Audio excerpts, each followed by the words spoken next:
Era uma manhã de junho de 1933.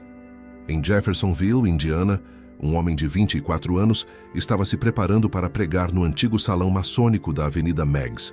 Seu nome era William Marion Branham.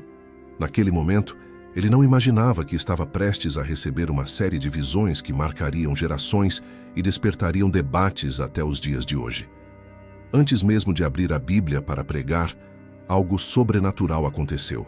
7 visões se desdobraram diante dele como um filme profético, mostrando eventos que sacudiriam o mundo e a América antes da vinda de Cristo. Se você está assistindo este vídeo agora, não é por acaso. Estamos vivendo o cumprimento dessas visões. O que você vai descobrir nos próximos minutos não é teoria, não é especulação. São fatos documentados que estão acontecendo diante dos nossos olhos. A América está num momento crítico. O mundo político está em convulsão. A moralidade da sociedade mudou radicalmente e tudo isso foi visto décadas antes de acontecer. Deixe nos comentários de qual estado você está assistindo este vídeo. Queremos saber quantos brasileiros estão buscando entender os tempos em que vivemos. As visões que William Branham recebeu naquela manhã de junho não foram escritas em linguagem simbólica e difícil de entender. Foram claras, diretas e específicas. Ele as escreveu em um pedaço de papel amarelado que guardou em sua Bíblia. E anos depois, em 1960, durante uma pregação chamada Condenação por Representação, ele leu essas visões exatamente como as havia registrado. O mais impressionante é que 5 dessas 7 visões já se cumpriram com precisão assustadora. E as 2 que restam estão se desenrolando diante de nós agora, neste exato momento da história. Branham disse que Jesus lhe falou naquela manhã, dizendo que a vinda do Senhor estava se aproximando. Mas antes que ele viesse, 7 grandes eventos aconteceriam. Não eram eventos espirituais vagos. Eram acontecimentos políticos, tecnológicos e morais que mudariam a face do planeta. A primeira visão mostrou que Benito Mussolini, o ditador italiano, invadiria a Etiópia e que a nação cairia aos seus pés. Mais do que isso, a voz que falava com Branham disse que Mussolini teria um fim horrível e que seu próprio povo cuspiria nele. Lembre-se, isso foi dito em 1933, quando Mussolini estava no auge de seu poder. Anos depois, em 1935, a Itália invadiu a Etiópia exatamente como foi profetizado. E em abril de 1945, Mussolini foi capturado por guerrilheiros italianos, executado e seu corpo foi pendurado de cabeça para baixo em uma praça pública de Milão, onde multidões furiosas cuspiram nele e o maltrataram. A segunda visão foi ainda mais impressionante. Branham viu que a América seria arrastada para uma guerra mundial contra a Alemanha, liderada por um austríaco chamado Adolf Hitler. Ele viu a linha Siegfried, uma fortificação alemã onde os americanos teriam grandes perdas, mas que no final Hitler seria derrotado e teria um fim misterioso. Tudo isso foi visto anos antes da Segunda Guerra Mundial começar. Quando Branham compartilhou essa visão em 1933, muitos zombaram dele. Mas em 1939, a guerra estourou exatamente como ele havia descrito. Deixe seu nome nos comentários para que possamos orar por você. Você percebe o padrão aqui? Não estamos falando de profecias vagas que podem ser interpretadas de qualquer jeito. Estamos falando de eventos históricos específicos que aconteceram exatamente como foram descritos. Se as primeiras 5 visões se cumpriram com tamanha precisão, o que dizer das 2 últimas que ainda estão em andamento? É aqui que a situação fica extremamente relevante para nós hoje. Na próxima parte deste vídeo, vamos mergulhar ainda mais fundo nas primeiras visões que já se cumpriram, com detalhes históricos que vão te surpreender. Ative o sininho das notificações para não perder a continuação. Este não é apenas mais um vídeo. É um chamado profético para você acordar, se posicionar e buscar a Deus enquanto ainda há tempo. Vamos mergulhar agora nos detalhes históricos que provam o cumprimento assustadoramente preciso das primeiras visões de William Branham. O que você vai descobrir não são coincidências vagas. São eventos documentados em jornais, registrados em vídeo, confirmados por historiadores e testemunhados por milhões de pessoas ao redor do mundo. A primeira visão mostrou Benito Mussolini invadindo a Etiópia. Branham ouviu uma voz profética dizendo que a Etiópia cairia aos pés de Mussolini, mas que o ditador italiano teria um fim horroroso e que seu próprio povo literalmente cuspiria nele. Quando Branham compartilhou essa visão com sua pequena congregação em Jeffersonville, muitos ficaram indignados. Alguns até ficaram bravos com ele, dizendo que aquilo era impossível. Mussolini estava no auge de seu poder. A Itália fascista parecia forte, invadir a Etiópia parecia improvável. Mas a história não mente. Em 3 de outubro de 1935, apenas 2 anos depois da visão, 200.000 soldados italianos comandados pelo Marechal Emílio de Bono atacaram a Etiópia, vindo da Eritreia sem qualquer declaração formal de guerra. A Etiópia, mal equipada e despreparada para enfrentar tanques modernos e aviões de guerra italianos, foi rapidamente dominada. Até 6 de outubro, a cidade de Adwa foi conquistada. Até 15 de outubro, as tropas italianas tomaram a cidade sagrada de Aksum. A Etiópia literalmente caiu aos pés de Mussolini, exatamente como foi profetizado. Deixe seu nome nos comentários para orarmos por você e pela sua família. Mas a profecia não parou por aí. A parte mais dramática ainda estava por vir: o fim horrível de Mussolini. Durante anos ele governou a Itália com mão de ferro. Alinhado com Adolf Hitler na Segunda Guerra Mundial, Mussolini levou a Itália a uma série de desastres militares catastróficos. Quando as forças aliadas começaram a esmagar a Itália, em 1945, o ditador que uma vez se gabou de reconstruir o Império Romano tentou fugir como um covarde para a Suíça. Em 27 de abril de 1945, partisãs comunistas italianos capturaram Mussolini e sua amante Clara Petacci perto do Lago Como, enquanto tentavam cruzar a fronteira suíça. No dia seguinte, 28 de abril de 1945, ambos foram executados com rajadas de metralhadora. Mas o que aconteceu depois cumpriu a profecia de forma assustadora. Os corpos foram levados para Milão e jogados na Piazzale Loreto, uma praça pública. Uma multidão enfurecida de civis italianos chutou, cuspiu e urinou nos corpos do homem que um dia eles haviam chamado de Il Duce, o líder. O corpo de Mussolini foi pendurado de cabeça para baixo em um posto de gasolina para exibição pública. Fotografias históricas documentam essa cena horrível. O homem que profetizou governar como um novo César romano terminou pendurado pelos pés como um animal, cuspido e maltratado por seu próprio povo. A primeira visão se cumpriu com precisão cirúrgica.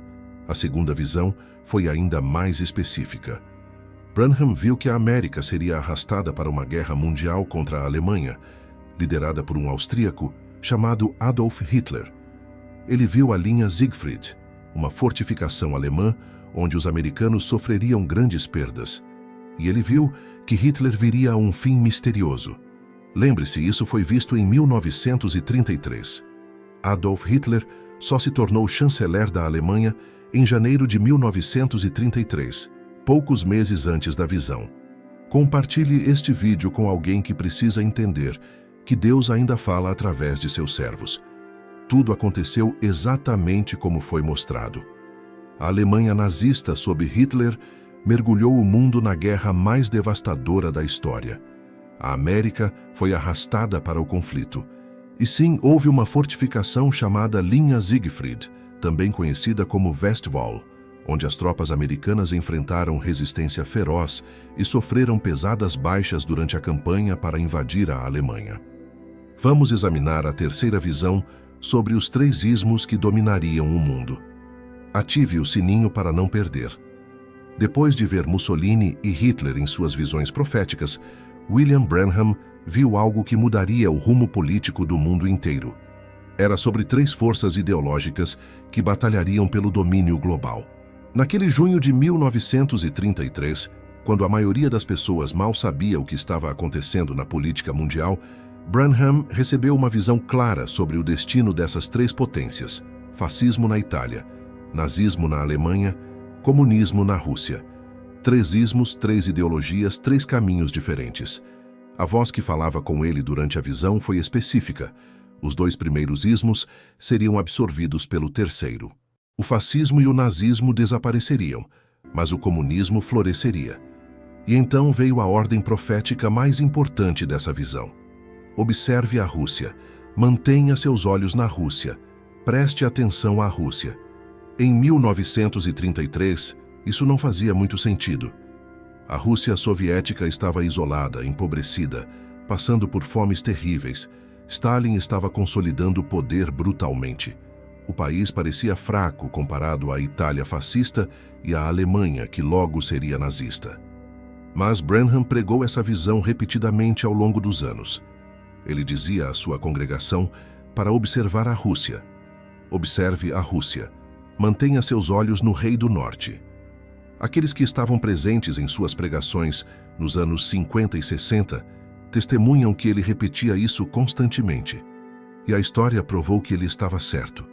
Quando a Segunda Guerra Mundial terminou em 1945, o fascismo estava morto. Mussolini havia sido executado. A Itália estava em ruínas. O nazismo também estava destruído. Hitler estava morto. A Alemanha estava dividida e ocupada. Mas a União Soviética emergiu como uma superpotência. Em poucos anos, o comunismo se espalhou como uma praga. Metade da Europa ficou sob controle soviético. Polônia, Tchecoslováquia, Hungria, Romênia, Bulgária, Alemanha Oriental. Todas caíram. A China se tornou comunista em 49, trazendo centenas de milhões de pessoas para o sistema. Coreia do Norte, Vietnã, Cuba, Camboja, Laos. O comunismo dominou literalmente 1/3 da humanidade. Os 2 primeiros ismos foram engolidos pelo terceiro, exatamente como foi profetizado. Deixe seu nome nos comentários para orarmos por você e por sua família nestes tempos difíceis. Mas há um detalhe profético que a maioria das pessoas não percebe. A voz não disse, observe a União Soviética. Disse, observe a Rússia. Por que isso importa? Porque em 1991, a União Soviética colapsou. Muitos pensaram que a profecia havia falhado. O comunismo perdeu. A Rússia estava fraca e quebrada. Fim da história.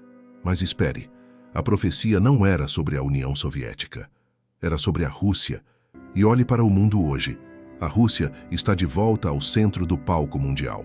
Tensões militares, conflitos na Europa, influência global crescente, poder nuclear, alianças estratégicas com China, Irã e outras nações. O mundo inteiro está observando a Rússia exatamente como Branham disse há mais de 90 anos atrás. A profecia não falhou. Ela ainda está se cumprindo diante dos nossos olhos. Agora vamos para a 4ª visão, talvez a mais impressionante em termos de precisão tecnológica. Branham viu avanços científicos tremendos que viriam após a Segunda Guerra Mundial. Ele viu carros completamente diferentes dos carros de 1933. Carros em formato de ovo.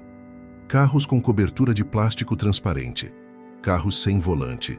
Carros dirigindo sozinhos por estradas perfeitas. E dentro desses carros, pessoas jogavam algo parecido com um jogo de tabuleiro, totalmente despreocupadas, sem ninguém dirigindo. Pense no absurdo disso em 1933. Carros eram caixas de metal com motor barulhento. Plástico praticamente não existia comercialmente. Controle remoto era ficção científica. Compartilhe este vídeo com quem precisa ver que as profecias de Deus são reais. Mas hoje, carros Tesla dirigem sozinhos. Carros Google navegam por cidades sem motorista. O design aerodinâmico em forma de ovo é padrão. Tetos panorâmicos de vidro são comuns. Pessoas literalmente trabalham, assistem filmes e jogam videogames enquanto o carro dirige. A tecnologia que parecia impossível em 33 é nossa realidade cotidiana. 4 visões cumpridas com precisão cirúrgica. E ainda faltam 3. A 5ª visão que trata de mudanças morais profundas na sociedade. A visão que Branham recebeu em 1933 tratava de algo que chocaria profundamente a sociedade conservadora da época. Ele viu a rápida decadência moral das mulheres ao redor do mundo. A visão começou mostrando que quando as mulheres receberam o direito ao voto, isso marcaria o início de uma jornada rumo à completa mudança de comportamento e valores. Lembre-se, em 1933, as mulheres haviam conquistado o voto há apenas 13 anos nos Estados Unidos. Isso ainda era novidade e controverso em muitos lugares. Branham viu que após ganhar o voto, as mulheres começariam a usar roupas cada vez mais reveladoras. Elas cortariam seus cabelos curtos, adotariam roupas masculinas, e a visão culminou com mulheres praticamente nuas, cobertas apenas com um pequeno avental do tamanho de uma folha de figueira. Ele viu que com a desvalorização da feminilidade, viria uma terrível corrupção da carne sobre toda a terra, acompanhada de perversões sexuais, exatamente como descrito na Palavra de Deus. Agora, não estou aqui para julgar ninguém. Não estou fazendo comentário político ou social. Estou simplesmente apresentando o que foi profetizado em 1933 e comparando com a realidade histórica. Nos anos 60, a revolução sexual transformou completamente os padrões morais da sociedade ocidental.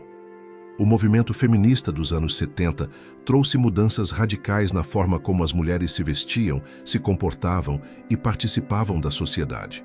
Hoje, décadas depois, vivemos numa cultura onde a nudez é normalizada em todas as mídias. Roupas íntimas são usadas como roupas de rua. Biquínis ficaram menores. Transparências se tornaram moda. Deixe nos comentários de qual estado você está nos assistindo para que possamos orar pelo Brasil. A confusão sobre identidade de gênero, papéis sexuais e moralidade sexual é debatida diariamente. O que era considerado impensável em 1933 é realidade cotidiana agora. A quinta visão se cumpriu diante dos nossos olhos ao longo das últimas décadas. Mas agora chegamos à sexta visão, a mais controversa e a mais debatida de todas as 7.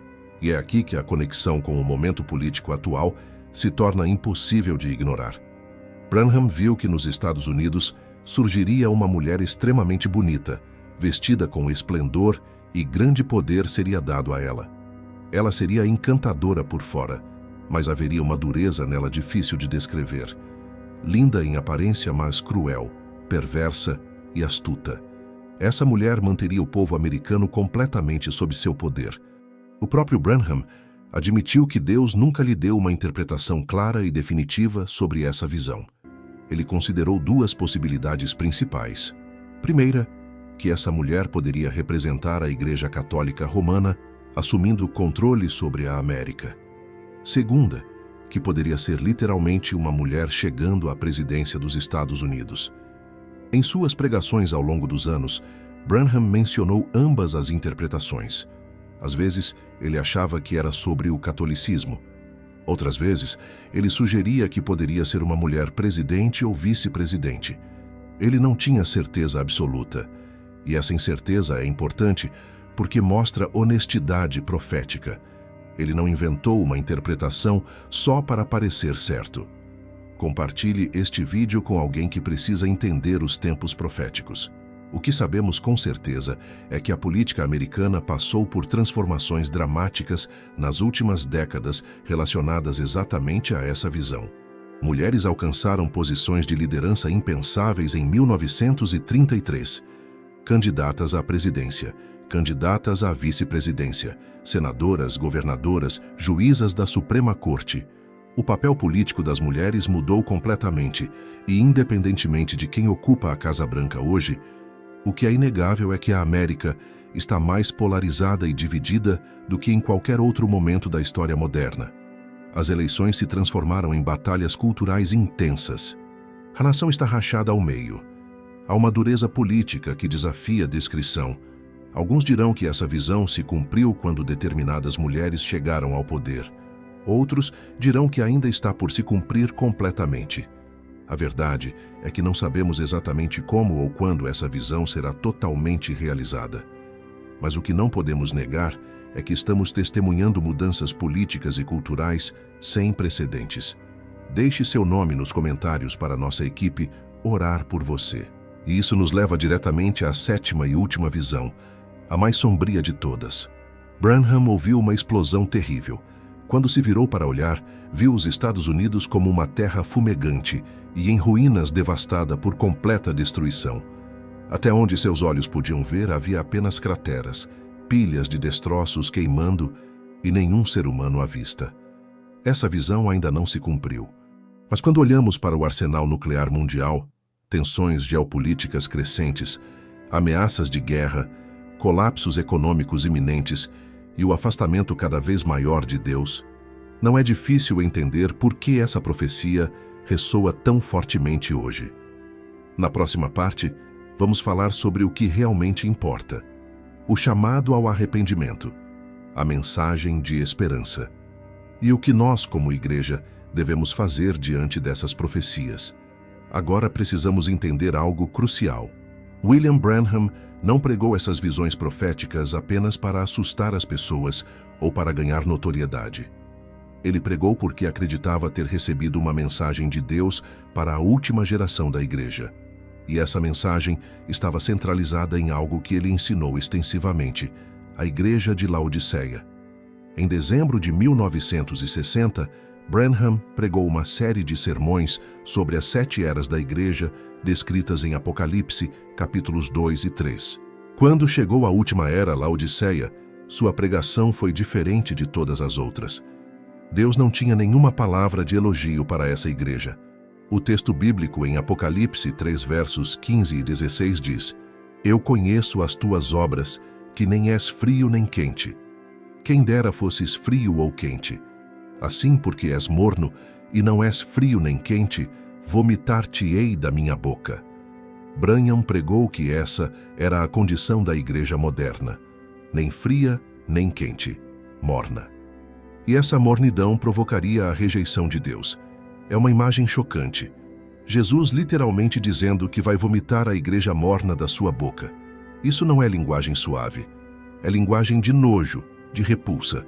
O versículo 17 continua: Porque dizes, rico sou, e estou enriquecido, e de nada tenho falta, e não sabes que és um desgraçado, e miserável, e pobre, e cego, e nu. Branham martelou esse ponto repetidamente em suas pregações. A igreja de Laodiceia pensa que está bem, tem os melhores prédios, os maiores templos, os programas de televisão, os orçamentos milionários, mas espiritualmente está falida, miserável, pobre, cega, nua. E o pior de tudo, não sabe disso. Se a igreja soubesse sua real condição espiritual, talvez se arrependesse, mas ela está convencida de que está rica e não precisa de nada. Branham pregava que o problema da igreja de Laodiceia era ter se afastado da palavra de Deus. A igreja substituiu o Espírito Santo por programas. Substituiu o poder de Deus por entretenimento. Substituiu a pregação do arrependimento por mensagens que fazem as pessoas se sentirem bem. A igreja ficou confortável, acomodada, sem fome de Deus, sem sede de avivamento, apenas cumprindo rituais religiosos sem vida. Apocalipse 3:20 diz: Eis que estou à porta e bato. Se alguém ouvir a minha voz e abrir a porta, entrarei em sua casa, e com ele cearei, e ele comigo. Pense na tragédia disso.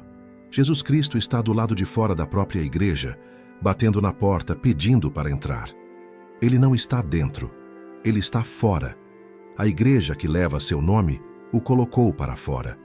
E ele está batendo, esperando que alguém, qualquer pessoa, abra a porta e o deixe entrar. Branham pregava que essa era a igreja moderna. Jesus foi expulso, substituído por organizações, denominações, tradições humanas e programas. Mas aqui está a mensagem de esperança que não podemos perder. Apocalipse 3, verso 19 diz: Eu repreendo e castigo a todos quantos amo. Sê, pois, zeloso e arrepende-te. Deus ainda ama essa igreja morna. Ele a repreende porque a ama, e há um chamado claro: seja zeloso, se arrependa, volte para mim. É aqui que as visões proféticas de 1933 se conectam com a mensagem para a igreja hoje. Branham não pregou apenas sobre o futuro da América. ele pregou sobre o futuro da igreja, e ambos precisam da mesma coisa: arrependimento. Quando Deus enviou Jonas a Nínive para profetizar a destruição em 40 dias, não era porque Deus queria destruir a cidade. Era porque ele queria que eles se arrependessem. E quando Nínive se arrependeu, desde o rei até o menor cidadão, Deus teve misericórdia e poupou a cidade. O mesmo princípio se aplica à América. O mesmo princípio se aplica à igreja. O mesmo princípio se aplica a qualquer nação. As profecias não são dadas apenas para informar. São dadas para transformar. São dadas para trazer convicção. São dadas para chamar ao arrependimento. 2 Crônicas 7,14 diz: E se o meu povo, que se chama pelo meu nome, se humilhar e orar, e buscar a minha face, e se converter dos seus maus caminhos, então eu ouvirei dos céus, e perdoarei os seus pecados, e sararei a sua terra. Essa promessa ainda está de pé hoje. Deus está disposto a perdoar. Deus está disposto a curar. Deus está disposto a restaurar. Mas requer arrependimento genuíno. Branham pregava que o problema não era só com o mundo. O problema começava dentro da igreja. Quando a igreja para de ser sal e luz, o mundo apodrece. Quando a igreja se torna morna, a sociedade perde seus valores. Quando a igreja abandona a santidade, a cultura abraça a imoralidade. As 7 visões que Branham recebeu não eram apenas sobre política e tecnologia, eram sobre a condição espiritual de uma nação que estava se afastando de Deus.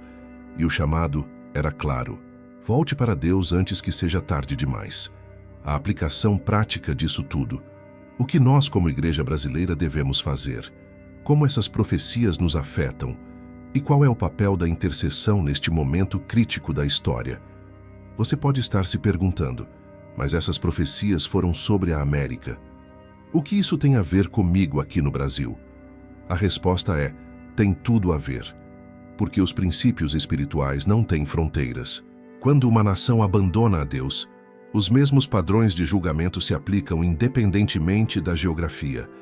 E se olharmos honestamente para o Brasil hoje, veremos que estamos trilhando o mesmo caminho que a América percorreu décadas atrás. A revolução moral que varreu os Estados Unidos nos anos 60 chegou ao Brasil com apenas algumas décadas de atraso.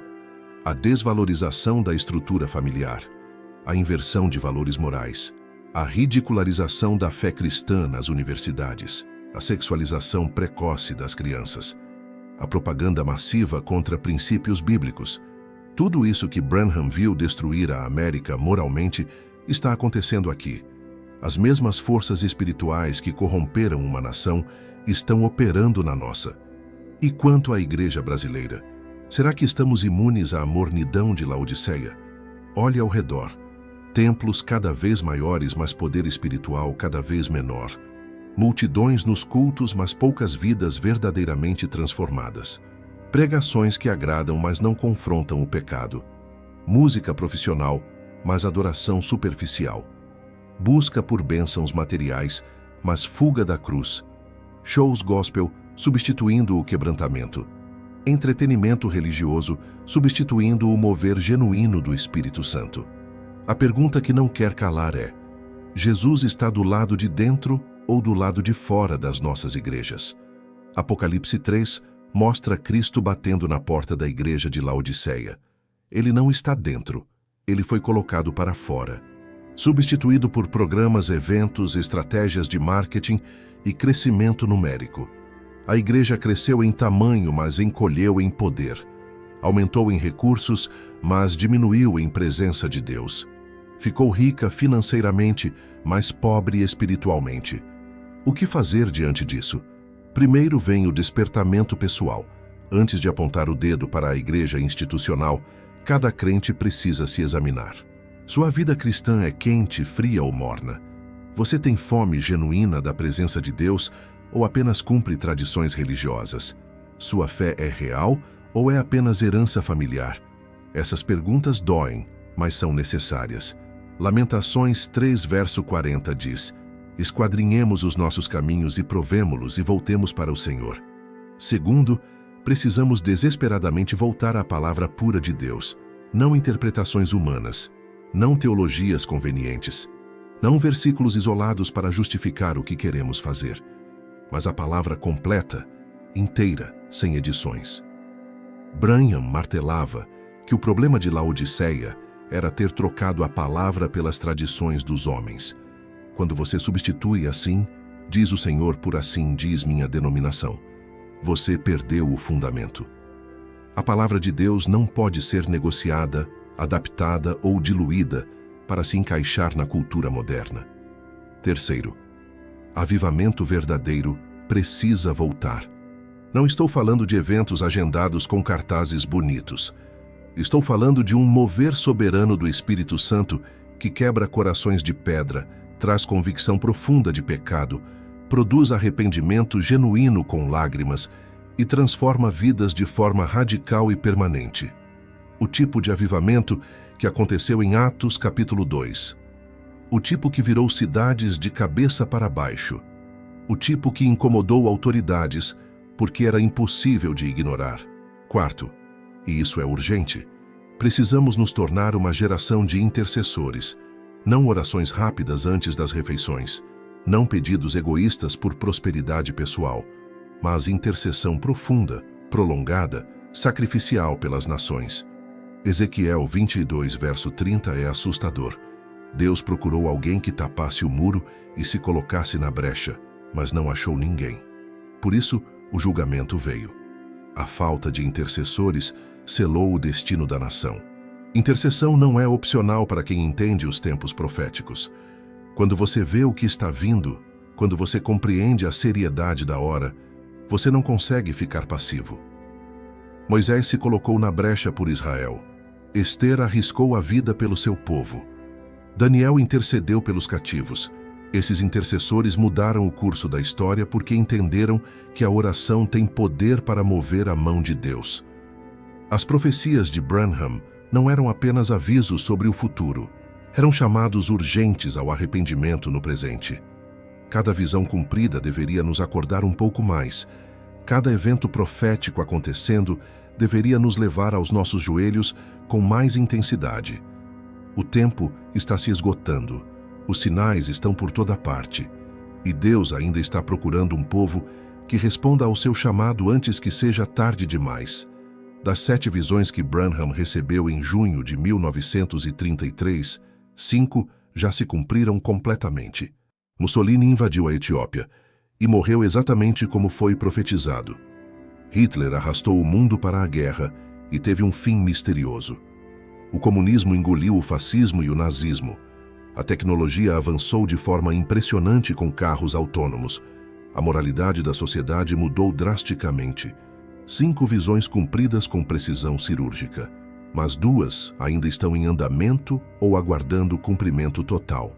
A 6ª visão sobre a mulher na liderança americana permanece em debate. Branham nunca teve uma interpretação definitiva de Deus sobre ela. Ele considerou que poderia ser a Igreja Católica assumindo o controle político dos Estados Unidos ou uma mulher literal chegando à presidência. Alguns argumentam que essa visão já se cumpriu parcialmente com mulheres alcançando posições de poder político sem precedentes. Candidatas à presidência, vice-presidentes, senadoras, juízas da Suprema Corte, secretárias de Estado. O papel político feminino mudou radicalmente desde 1933. Outros acreditam que o cumprimento completo ainda está por vir. O que sabemos com absoluta certeza é que a política americana está irreconhecivelmente diferente do que era quando Branham recebeu essas visões. A polarização é extrema, a divisão é profunda, e independentemente de interpretações específicas, a nação americana está passando por convulsões políticas e culturais que ninguém poderia ter previsto décadas atrás, exceto alguém que viu isso profeticamente. A 7ª visão é a mais sombria e ainda aguarda cumprimento. Branham viu a América completamente destruída, uma explosão terrível, terra fumegante, crateras por toda parte, pilhas de destroços, nenhum ser humano à vista, devastação total.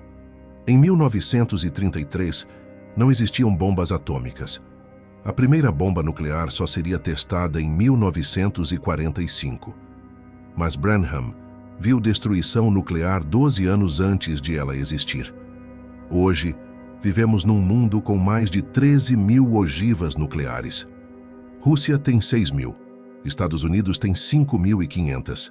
China, França, Reino Unido, Paquistão, Índia, Israel, Coreia do Norte, todos têm armas nucleares.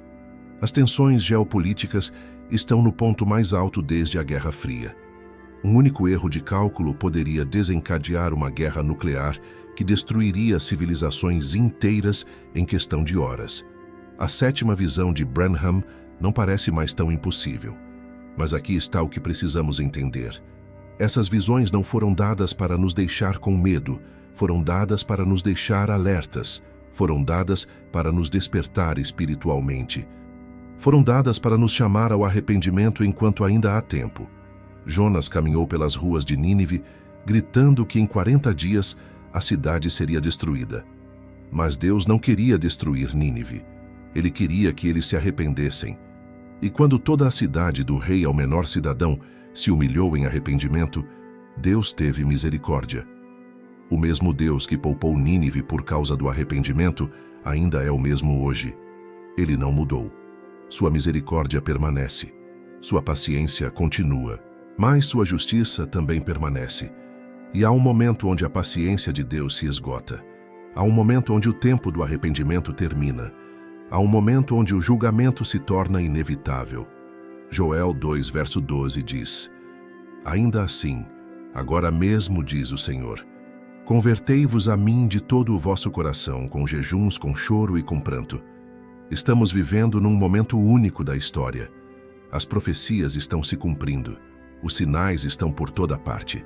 A tecnologia avançou exatamente como foi visto. A moralidade caiu exatamente como foi previsto. As tensões políticas estão exatamente onde as visões indicavam. E a igreja está morna exatamente como o Apocalipse 3 descreveu. Não podemos fingir que está tudo bem. Não podemos continuar com religiosidade vazia enquanto o mundo desmorona ao nosso redor. Precisamos entender que não somos meros espectadores da profecia. Somos participantes. Nossas orações importam. Nosso arrependimento importa. Nossa santidade importa. Nossa intercessão importa. Deus está procurando um povo que se levante nesta hora crítica. Um povo que não apenas saiba das profecias, mas que responda a elas com ação espiritual. Um povo que ore, que jejue, que busque a face de Deus com desespero. William Branham pregou essas visões por mais de 30 anos. Ele não estava interessado em construir um nome para si mesmo. Ele estava interessado em despertar a igreja. Ele estava interessado em chamar a nação ao arrependimento. E sua mensagem ressoa ainda mais forte hoje do que quando foi pregada pela primeira vez. Porque estamos mais perto do cumprimento completo agora do que nunca estivemos antes. O relógio profético está correndo. Os eventos estão se acelerando. E chegou a hora de decidir. Você vai continuar vivendo uma vida cristã morna e acomodada? Ou você vai se levantar como um verdadeiro intercessor nesta geração? A escolha é sua, mas o tempo está se esgotando. Chegamos ao ponto onde precisamos tomar uma decisão. Não amanhã, não na próxima semana, agora. As 7 visões de William Branham não eram entretenimento profético. Não eram curiosidades históricas para debater em grupos de estudo bíblico. Eram avisos urgentes de um Deus amoroso que não deseja que ninguém pereça, mas que todos venham ao arrependimento. E esses avisos se tornaram ainda mais relevantes porque estamos vivendo o cumprimento deles em tempo real. 5 visões já se cumpriram com precisão assustadora. 2 estão em andamento ou aguardando o cumprimento final. E cada visão cumprida deveria funcionar como um despertador espiritual cada vez mais alto. Quando Mussolini fez exatamente o que foi profetizado, era um sinal. Quando Hitler seguiu o roteiro visto décadas antes, era outro sinal. Quando o comunismo engoliu seus rivais, quando a tecnologia avançou impossivelmente, Quando a moralidade desmoronou globalmente, todos eram sinais. Mas quantos estavam prestando atenção? A verdade incômoda é que a maioria das pessoas, incluindo cristãos, vive como se nada estivesse acontecendo. Vão para a igreja no domingo, cantam algumas músicas, ouvem um sermão motivacional, voltam para casa e continuam suas vidas exatamente como antes. Não há urgência, não há quebrantamento, não há busca desesperada por Deus. Apenas religiosidade confortável e previsível. Exatamente o que Jesus descreveu em Laodiceia. Mornidão que provoca náusea. Mas há um remanescente. Sempre há. Em cada geração onde a apostasia domina, Deus preserva um grupo que se recusa a se conformar, que se recusa a ser morno, que se recusa a trocar a verdade por conveniência. Elias pensou que estava sozinho, mas Deus tinha 7.000 que não dobraram joelhos a Baal. Nos dias de Noé, apenas 8 pessoas entraram na arca. Sodoma não tinha nem 10 justos. Mas Deus sempre tem seu remanescente fiel. A pergunta que você precisa responder é: você faz parte desse remanescente? Ou você está apenas flutuando com a maioria morna? Mateus 7, versos 13 e 14 dizem: Entrai pela porta estreita, porque larga é a porta, e espaçoso o caminho que conduz à perdição, e muitos são os que entram por ela. E porque estreita é a porta, e apertado o caminho que leva à vida, e poucos há que a encontrem. Poucos, não muitos, poucos. William Branham não viveu para ver o cumprimento completo de todas as suas visões. Ele morreu em um acidente de carro em dezembro de 1965, mas as visões que ele recebeu em 1933 continuam se desenrolando diante dos nossos olhos. E nós temos algo que ele não tinha. Nós temos a vantagem de ver ainda mais cumprimento. Nós vemos a tecnologia que parecia impossível se tornando realidade cotidiana. Nós vemos a moralidade continuando seu colapso livre. Nós vemos as tensões nucleares aumentando. O que faremos com esse conhecimento? Vamos apenas acumular informação profética como colecionadores de curiosidades? Ou vamos permitir que essas verdades nos transformem? Tiago 1, verso 22 diz: Sede cumpridores da palavra, e não somente ouvintes, enganando-vos com falsos discursos. Ouvir profecias, sem responder a elas com mudança de vida, é auto-engano espiritual. A resposta que Deus procura não é complicada. Ele quer arrependimento genuíno. Ele quer corações quebrantados. Ele quer pessoas que o busquem de verdade. Ele quer intercessores que fiquem na brecha. Ele quer uma igreja que volte a ser sal e luz, em vez de clube social religioso. Joel 2, verso 13 diz: Rasgai o vosso coração, e não as vossas vestes, e convertei-vos ao Senhor vosso Deus, porque Ele é misericordioso e compassivo, e tardio em irar-se, e grande em benignidade. Vivemos numa geração única, uma geração que vê profecias de décadas atrás se cumprindo, uma geração que tem acesso à palavra de Deus como nenhuma outra antes, uma geração com tecnologia para espalhar o Evangelho até os confins da terra, mas também uma geração com distrações sem precedentes, com apostasia crescente, com perseguição se intensificando globalmente, com sinais do fim se multiplicando. Branham terminou muitas de suas pregações com um apelo simples: enquanto há tempo, busque a Deus. Enquanto a porta da graça ainda está aberta, entre. Enquanto o Espírito Santo ainda está chamando, responda. Porque chegará o dia quando não haverá mais oportunidade, quando a noiva for arrebatada, quando a porta se fechar, quando o tempo de misericórdia terminar e começar o tempo de julgamento. Este é o momento, esta é a hora, esta é a sua oportunidade de responder ao chamado de Deus. Não deixe para depois, não adie para amanhã, não espere até se sentir pronto. Venha como você está, mas venha agora, porque o relógio profético está correndo, os eventos estão se acelerando e o tempo está mais curto do que você imagina.